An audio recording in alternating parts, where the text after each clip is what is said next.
গত ২২ আগস্ট হঠাৎ করেই বাংলাদেশের পূর্বাঞ্চলে ভয়াবহ বন্যা পরিস্থিতির সৃষ্টি হয়। সবচেয়ে বেশি পানিবন্দী হয়ে পড়ে ফেনী, কুমিল্লা ও নোয়াখালী জেলার মানুষজন।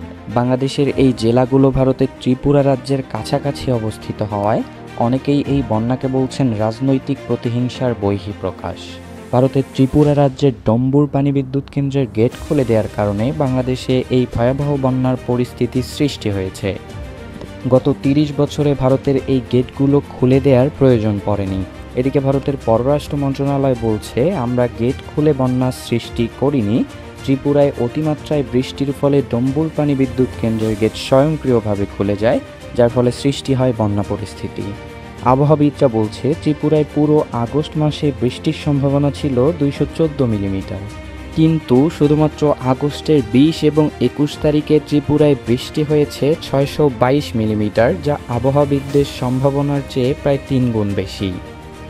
এ কারণে ত্রিপুরা রাজ্যের প্রত্যেকটি নদীর পানি বিপদসীমার উপর দিয়ে প্রবাহিত হচ্ছিল এবং ব্যাপক বন্যা দেখা দিয়েছিল ত্রিপুরা রাজ্যে। ভারতের পররাষ্ট্র মন্ত্রণালয়ের তথ্য মতে, ডম্বুর নদীর পানি বিপদসীমার উপর দিয়ে প্রবাহিত হলে এই জলবিদ্যুৎ কেন্দ্রের গেটগুলো স্বয়ংক্রিয়ভাবে খুলে যায়।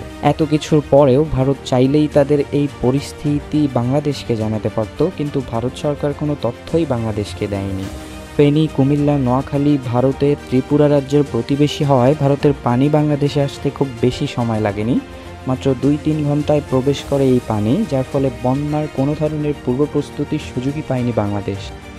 বাংলাদেশ ও ভারতের মধ্যে রয়েছে ৫৪টি অভিন্ন নদী, কিন্তু ভারত তাদের সীমান্তে বিভিন্ন বাঁধ নির্মাণ করে বাংলাদেশের নদীগুলোর গতিপথ ও নাব্যতায় পরিবর্তন এনেছে, যার ফলে ভারী বৃষ্টিপাতে বাংলাদেশের নদীগুলো ফুলে ওঠে এবং সৃষ্টি হয় বন্যার। বাংলাদেশের নদীগুলোকে যদি প্রাকৃতিক নিয়মে চলতে দেয়া হতো, তাহলে এত ভয়াবহ বন্যার কবলে আমাদের পড়তে হতো না। অর্থাৎ বাংলাদেশের এই ভয়াবহ বন্যার জন্য একমাত্র দায়ী ভারত। বাংলাদেশ এবং ভারতের মধ্যে রয়েছে বেশ সুসম্পর্ক, কিন্তু এই সুসম্পর্কের সুবিধা পেয়েছে শুধু ভারত। বিনিময়ে আমরা পেয়েছি পানি, আর শুধুই পানি।